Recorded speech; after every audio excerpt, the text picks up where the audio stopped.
Un honor estar con Mónica Yaya, de verdad, pues siempre hemos conversado por Zoom, hemos estado así, pero de verdad que queríamos que vengas para poder tocar a fondo estos temas que de verdad ya no se sabe hasta cuándo van a durar y cuánto tiempo más se va a permitir, porque en el Congreso de la República, claro, si bien es cierto ahorita el congresista Gualmán Latrillo dice que está recolectando firmas para lo que es el tema de una tercera moción de vacancia, ¿no?, contra Castillo, pero mientras tanto Boluarte sigue también haciendo de las suyas como vicepresidenta y con todos los temas ahora que, según tengo entendido, finalmente que hay una agencia de empleo de la familia de Dina Boluarte, ¿no? Así es. Entonces, queremos darle la bienvenida a la expresidenta del Tribunal del Organismo Supervisor de Contratación del Estado 12, Mónica Yaya, y quién mejor que ella para también ir desmenuzando cada uno de los temas. Tú venías justamente, y claro, obviamente has ido a esta hora porque has estado viendo un caso.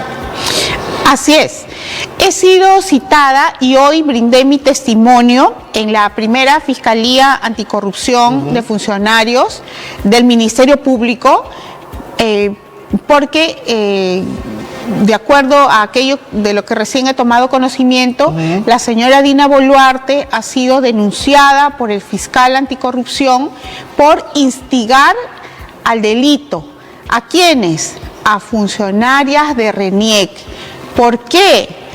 Recordarás, Mario, recordarán todos nuestros seguidores y los televidentes que antes que asuma el cargo de ministra de Justicia y vicepresidenta de la República, la señora Dina Boluarte fue denunciada precisamente por quien les habla, por haber recibido remuneración en el tiempo en el que se supone que ella estaba con licencia sin goce de haberes porque estaba candidateando a la vicepresidencia de la República. A todos los candidatos a cualquier cargo político, el Jurado Nacional de Elecciones les exige que se aparten de sus cargos públicos porque el Estado no puede financiar con su dinero las candidaturas. Entonces, claro, mientras son candidatos, por lo menos en el caso de la vicepresidenta de la República, tenía que alejarse 6 meses antes de su cargo, ¿no? Cosa que descubrimos que no había hecho, y la prueba de ello era que de acuerdo a la página de transparencia de RENIEC, que hasta ahora figura para que los ciudadanos verifiquen que existe, se señala que recibió la remuneración de marzo y de abril. ¿Y qué va a tener que decir ahora, digo yo, la vicepresidenta Dina Boluarte frente a tanta evidencia? O sea, si ella siempre lo ha negado. Lo peor sucedió cuando el Ministerio Público, cogiendo la denuncia que se transmitió en los medios de comunicación gracias a la prensa libre, no a la alternativa. No a la alternativa, no, a la prensa libre, el fiscal de la Nación cogió la denuncia y inició las investigaciones, el fiscal anticorrupción, perdón, inició las investigaciones y consultó a la gerenta de Desarrollo Humano y a la jefa de Recursos Humanos de RENIEC si efectivamente le habían pagado. Aquí las funcionarias de RENIEC tuvieron dos versiones, una para la prensa, que no le habían pagado nada porque estaba con licencia sin goce de haber. Pero cuando el fiscal les preguntó, en documento lógicamente privado, le dijeron, sí cobró, pero ya devolvió.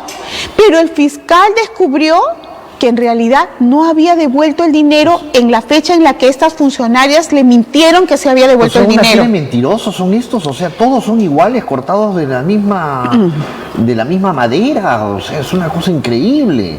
¿Hasta cuándo es normal para ellos esto, no? Lo que hablamos justo. Es normal. ¿Qué quiere decir que sea normal para ellos? Que para ellos es norma cometer actos de corrupción. Ellos lo ven normal, es decir, es como una norma para ellos cometer actos de corrupción y antes que ejerzan los cargos públicos, porque ojo, que esta denuncia que hace la Fiscalía Anticorrupción contra la señora Dina Boluarte por instigar a las funcionarias de RENIEC a mentir, que es un delito, falsa declaración en procedimiento administrativo, por instigarlas a mentir, o mejor dicho, el momento en el que las instigó a mentir, la señora Dina Boluarte todavía no era funcionaria, no era ministra de Justicia, ni tenía el honor de ser vicepresidenta de la República. Pero si esto es un golpe de Estado, lo que se está orquestando en contra de ellos, ¿no? Que la Fiscalía está orquestando un golpe de Estado con la oposición, ¿no? Y en la teoría fiscal hay un elemento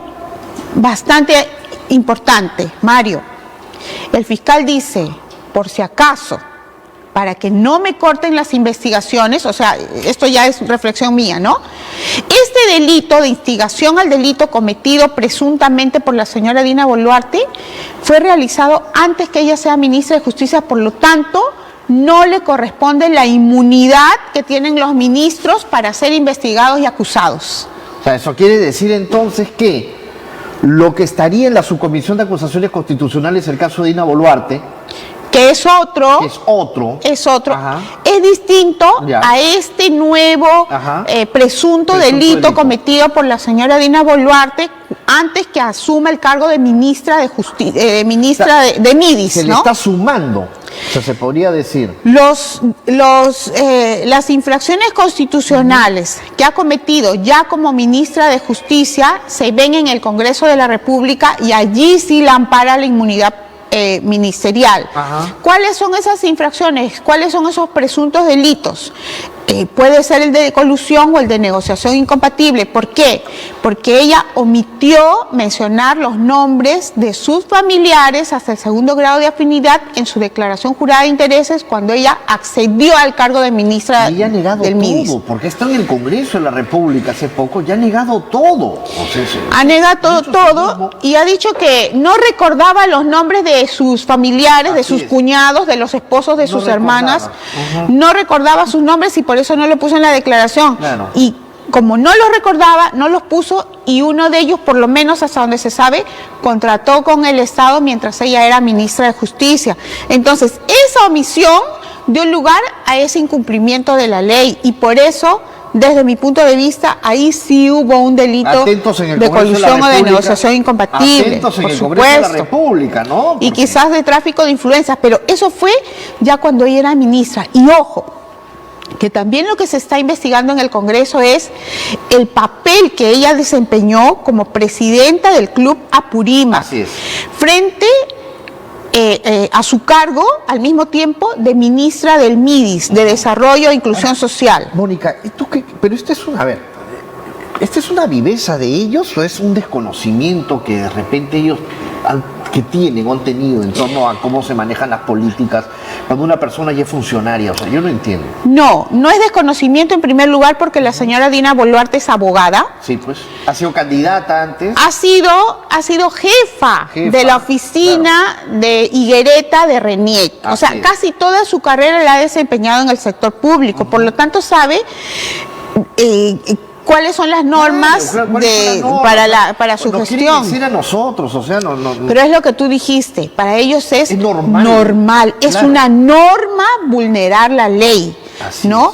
Y lo han hecho, o sea, no es casual que desde que ella es viceministra, casi todos sus familiares, cuñados, sobrinos, han accedido a puestos en cargos públicos. Lo que sucede es que nosotros hemos estado acostumbrados en los últimos años a que la fiscal, también Zoraida Ábalos, y ahora pasando a la fiscalía, al tema de la fiscalía, no resuelva nada. Así es. No investigue nada, porque no investigó a Lagarto, a Vizcarra. Exacto. No, y ahora, claro, sorprende que una fiscal, con esto obviamente tenemos que ver cómo van las investigaciones, pero la fiscal Benavides está dando muestras de que día a día estamos observando que se revientan más chupos. Así es. A mí realmente me llamó mucho la atención porque yo tenía cierta desconfianza por la nueva fiscal. Dije, bueno, vamos a ver cómo procede, qué hace. Pensé que iba a seguir la misma línea de Zoraida Ábalos, claro, ¿no? Pero, como digo yo, debemos remitirnos a los hechos. Y los hechos nos hacen ver que la señora Patricia Benavides no solamente está denunciando a personas que han gobernado antes, Mario, porque es muy fácil denunciar, acusar a quien ya no es gobierno. ¿Estás de acuerdo? Eso es lo más fácil del mundo. Lo más difícil es denunciar a quien es gobierno. Correcto. Y eso lo está haciendo la señora Patricia Benavides. Está amenazada y por eso ella dice que a toda su familia también. Bueno, estas personas que están en los ministerios, y me refiero ahora de manera especial al señor Aníbal Torres, basan parte de su política en las amenazas, en las acusaciones, en sus cartas notariales. Sí, igual él no se escapa tampoco, porque Cuarto Poder recuerda que ha revelado sobre el tema del hermano y el DAMSAC, ¿no? Entonces, que se valieron justamente de este tema en medio del COVID, por la pandemia del COVID-19. Y hay muchas cosas que todavía tienen que ser investigadas, y la digo, y una que quisiera que acá en tu programa se conozca y se entienda. Mira, Mario, cuando el señor Aníbal Torres asumió el cargo de ministro de Justicia, ¿correcto? Días después, la empresa Aldemsac, de propiedad de su hermano, firmó contrato con el Estado, y eso está prohibido por la ley. Y él no va a saber, o sea, también ahí sería... Pues, yo creo que es el estratega legal de todo. Así es. ¿Ya? Claro. De tal manera que el Tribunal del OCE dice que se abstiene de sancionar a la empresa del hermano de Aníbal Torres, porque esa compra fue una compra hecha en un contexto especial para la compra de las vacunas, y que por lo tanto no lo pueden sancionar. Es decir, con ese razonamiento del tribunal, hasta el presidente de la República podría ahorita vendernos las vacunas que por emergencia se pueden estar comprando. Por ellos estaríamos en estado de emergencia los próximos 5 años. Claro, para que toda su familia venda sin que sea sancionada ni siquiera administrativamente. Pasa, ¿no? Pero una cosita muy grave, Mario, muy, muy grave. Mira, cuando el hermano firma el contrato, ya siendo Aníbal Torres ministro de Justicia, firma el contrato por 14 millones para almacenar vacunas, en una sesión de Consejo de Ministros, Aníbal Torres exige en el Consejo de Ministros que solamente se entregue el bono Yanapay a quien se haya vacunado. Sí, sí, claro. Y con eso, o sea, con eso está beneficiando a su hermano, porque en los almacenes de su hermano disculpen la redundancia, se almacenaba la vacuna, y el hermano cobraba por kilo de vacunas almacenadas. Se vencieron las vacunas todavía, porque hay un lote ahí que se vencieron. Lo que pasa es que los almacenes de la empresa del hermano de Aníbal Torres no cumplieron con los requisitos mínimos establecidos en las bases para almacenar las vacunas, y no lo digo yo, lo dice la Contraloría General de la República.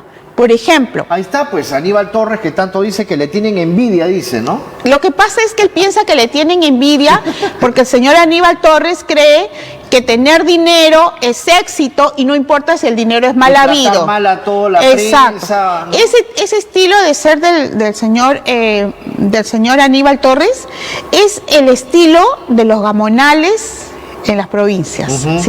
Si cuando uno viaja a veces a las regiones, hay alguien ahí, una autoridad en las regiones, que se siente el virrey y que está sobre los demás. Sobre el pueblo. Eso pasa en las regiones del país, pasa en Junín, pasa en Trujillo, en La Libertad, pasa en Moquegua.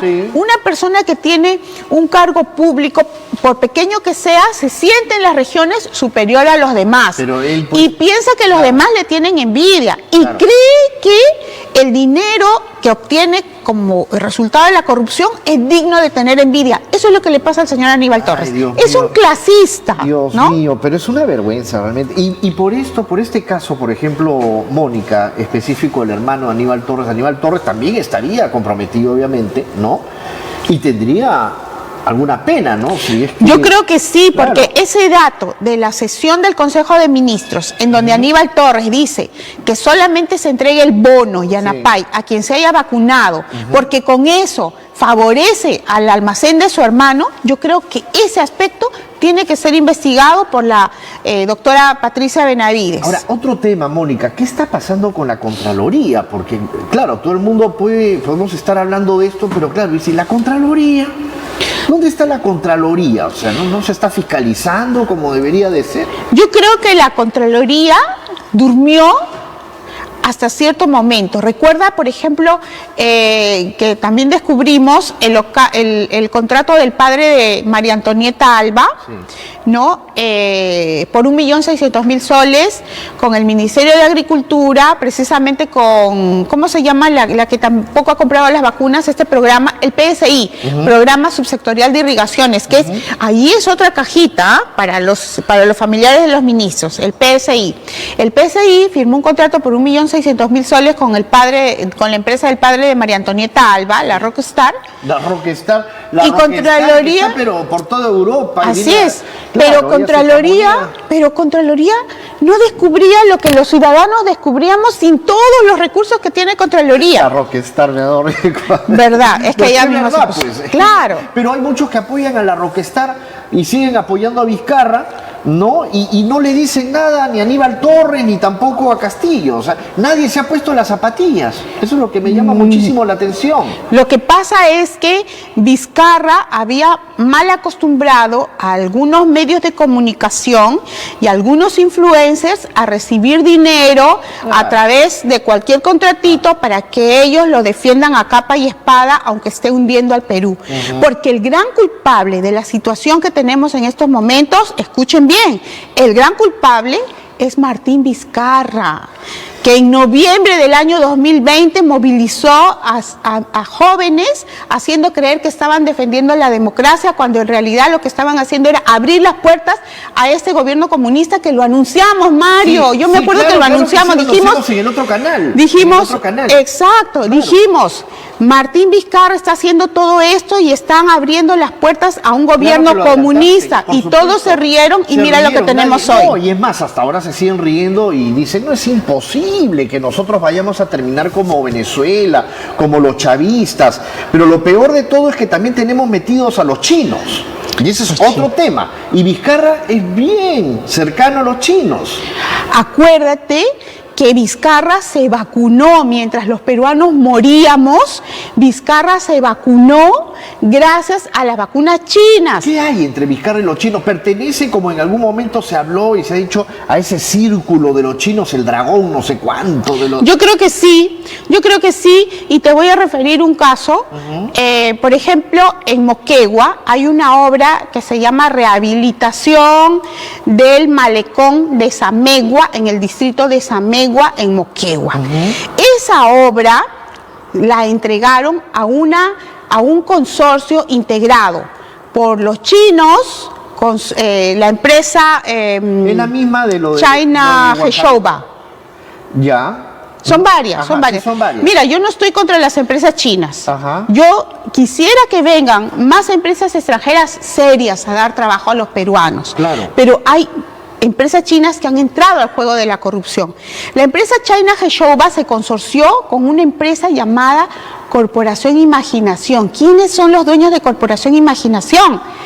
Los hermanos Pasapera, mencionados por Karelin, ¿cómo se llama? Karelin López, sí. ¿No? Los Pasaperas son los que ganaron la obra del Puente Tarata, consorciados con otros. Entonces, en Samegua ganaron los mismos. Les otorgaron la buena pro y esa obra no ha tenido por parte del consorcio ganador de la buena pro el financiamiento que necesitaban para ejecutar la obra. ¿Cuándo los contrataron? En el gobierno de Vizcarra. Es lo mismo del hospital en Huancavelica, también igualito, que por ejemplo hay otra empresa china que es la CM Group, ¿no? Que es la empresa peruana CM Group, pero la china creo que es Sinohydro Corporation. Exacto. Ya. Exacto. Es lo mismo. Durante el gobierno de Vizcarra se modificaron algunas normas de tal manera que los únicos que ganaban estos procesos más grandes, millonarios, eran las empresas chinas que tenían que presentar una carta fianza millonaria. ¿Quién les daba la carta fianza millonaria para respaldar su solvencia? El Banco de la República China. O sea, ese papel en realidad no vale nada. Y el tema es, mientras tanto, los pobladores siempre son los que se están quejando y se andan quejando de estas empresas chinas. No solamente porque las obras están paralizadas, y en el caso de Huancavelica, creo que tenemos la evidencia de un gran daño que se está haciendo a la población, porque el hospital que ellos necesitan para salvar sus vidas es una obra paralizada. Pero no solamente eso, sino que también, como estas empresas en realidad no tenían la solvencia financiera que dijeron tener para que en el gobierno de Vizcarra se les dé la buena pro, ¿qué han hecho? Han llegado, por ejemplo, a Samegua, han hecho lo mismo en Cusco, han hecho lo mismo en Ayacucho, ¿correcto? Llegan los chinos, ponen su letrero grandote que dice Gobierno del Perú, se va a ejecutar esta obra, pero llegan sin una sola maquinaria, sin un ladrillo, sin un sol. ¿Qué hacen? contratan a los microcomerciantes de la zona. Contratan a un subcontratista, ¿no? Primero, y ese subcontratista tiene que encargarse de ejecutar la obra con su plata. Finalmente ellos se lavan las manos y dicen que quien tiene la culpa es el subcontratista. Es el subcontratista, es el peruano, que deja sin pagar a muchos microcomerciantes, los que le alquilan los volquetes, los que le dan los tractores oruga, los que le dan la arena, la piedra, el agua, hasta la señora que vende los alimentos a los obreros, termina siendo estafada, burlada por estas empresas chinas. Y estas empresas son las que están operando en Huancavelica, las que están operando en Moquegua. Así es, en Ayacucho, en Cusco, en Cajamarca. En Cajamarca, la verdad que en estos momentos no tengo información. Moquegua, Ayacucho, sí. Sé que no están en Cajamarca, perdón, sé que no están en La Libertad, por ejemplo, ¿no? Porque yo he ido a La Libertad y he averiguado allí quiénes están ejecutando las obras y no prácticamente ahí. Yo no sé si ahí Acuña, pero las empresas de Acuña han tenido algo que ver, pero ahí a La Libertad no han llegado los chinos como han llegado a las otras regiones a estafar. ¿Se habrá metido Acuña? ¿Habrá metido las uñas? Yo creo que sí. A mí me sorprendió que en La Libertad no esté, porque yo quise averiguar y no está. Pero habrá que investigar mucho más acerca de esto, Mónica. Yo pienso de las empresas chinas en Moquegua, Ayacucho, Huancavelica, en lugares en donde ellos se encuentran y en donde prácticamente la población pues no recibe nada. Bueno, ya dijo la fiscal de la Nación que la organización criminal liderada por Pedro Castillo tiene que ver con una actividad desplegada por los niños en el Congreso, estos malos congresistas, ¿no?, que se pusieron de acuerdo con muchas empresas chinas. Y yo imagino que se han puesto de acuerdo, entre otras cosas, por ejemplo, para tener adicionales. Como no avanzaban la obra por culpa de ellos mismos, estos consorcios integrados por las empresas chinas iban ante el Ministerio de Transportes y decían: la obra se ha paralizado, pero no por culpa mía, sino porque cerca está pasando otra obra, entonces, como las cosas han cambiado, tienes que darme un adicional. ¿Quiénes los ayudaban en eso? Los congresistas. Los congresistas. Los niños. Los niños. Y las niñas, porque también hay niñas ahí. Exacto, hay que identificarlas claramente. Ahora hay niñas que defienden, por ejemplo, la congresista Susel Paredes, que antes decía no, nos vamos todos, pero ahora ya no se quiere ir ella tampoco, parece. Bueno, ¿no? la señora Susel Paredes, desde mi punto de vista, tiene una moral bastante cuestionable, ¿no? Creo que le gusta estar cerca al poder. Qué pena por la chiquita Sigrid, ¿no? Por esta chiquita que ha podido seguir en su periodismo. O sea, yo digo, verla ahí en el Congreso, realmente a Sigrid Bazán, no, yo creo que y viendo temas justamente que tienen que ver con presupuesto, con vivienda, con trabajo y todo lo demás, ¿no? Yo creo que no les interesa ser buenas personas y de nada les sirve, como por ejemplo la señora Sigrid Bazán, de nada les sirve decir que defiende los derechos de los trabajadores cuando al mismo tiempo está del lado de un gobierno corrupto que se pone de acuerdo con empresas que para recibir más utilidades estafan a los propios trabajadores. No les pagan sus beneficios sociales, no les pagan. Mira, por ejemplo, estas empresas chinas de las que te hablo. Está más preocupada el tema de la CTS, de que les den la CTS a los trabajadores. Claro, pero ese es pero no está preocupada bien en el les da fondo. con una mano, pero les quita con la otra. Eso. Mira, por ejemplo, estas empresas chinas que están consorciadas, ¿no? Para obtener la buena pro de manera ilegal, tienen vigilantes a los que no les pagan. Salió un reportaje, habían vigilantes a los que tenían 3 meses sin que les paguen, tenían vigilantes a los que les tenían que dar su alimentación diaria y no les daban la alimentación diaria. ¿Por qué la señora Sigrid Bazán no se enfrenta a esas empresas chinas que tienen a sus trabajadores explotados? La pregunta es, ¿hasta cuándo van a seguir esas empresas chinas en esa situación? O sea, ¿qué siguen haciendo en nuestro país? Bueno, las empresas chinas, las malas empresas chinas, no todas entiendo que sean malas, pero las malas constructoras chinas saben que tienen un poder económico muy grande, de todos modos, y sobre todo tienen un poder político enorme porque están coludidas con quien nos gobierna. Con el presidente de la República. Así es. Entonces, ellos dicen, bueno, si el presidente de la República no quiere caer con nosotros, él nos va a proteger.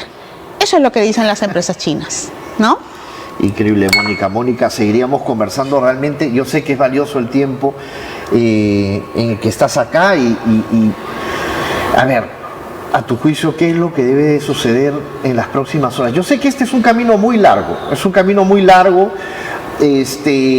lo que estamos observando nosotros es una situación bastante difícil, bastante complicada.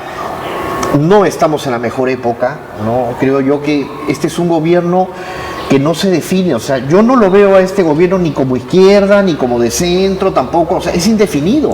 Este gobierno no es izquierdista, No, nada, es oportunista. ¿no? Eso. Y te voy a decir una cosa, ellos dicen Le mintieron al pueblo. Le mintieron, o sea, hicieron creer que estaban con el trabajador, hicieron creer que estaban con los más oprimidos. ¿Qué sucede con los pescadores de Ventanilla? Ellos están mintiendo que han logrado que Repsol les dé una reparación adelantada, y eso es falso, porque no les han dado a todos. Hay un grupo como de 400 pescadores que no reciben ninguna reparación. Y ojo, que Repsol había ofrecido una cifra mensual e intervino la presidencia del Consejo de Ministros y más bien propuso una cifra inferior, con lo cual Repsol retrocedió y les dio menos. O sea, les dio menos a los pescadores. Por eso te digo, sacan el provecho y finalmente, claro, es el peruano el que... Mario, yo veo a vigilantes en la zona de La Molina, donde ahora viven los que nos están gobernando, los veo a las 4 de la mañana a la intemperie, cuidando con frío las casas de quienes nos gobiernan. Claro, eso no es de un gobierno de izquierda. Eso no es de un gobierno de izquierda. Así es. Mónica, muchas gracias por haber venido y nada, te comprometo también a que podamos seguir conversando, que puedas venir acá, esta es tu casa. Gracias, Mario, así me siento. Muchas gracias.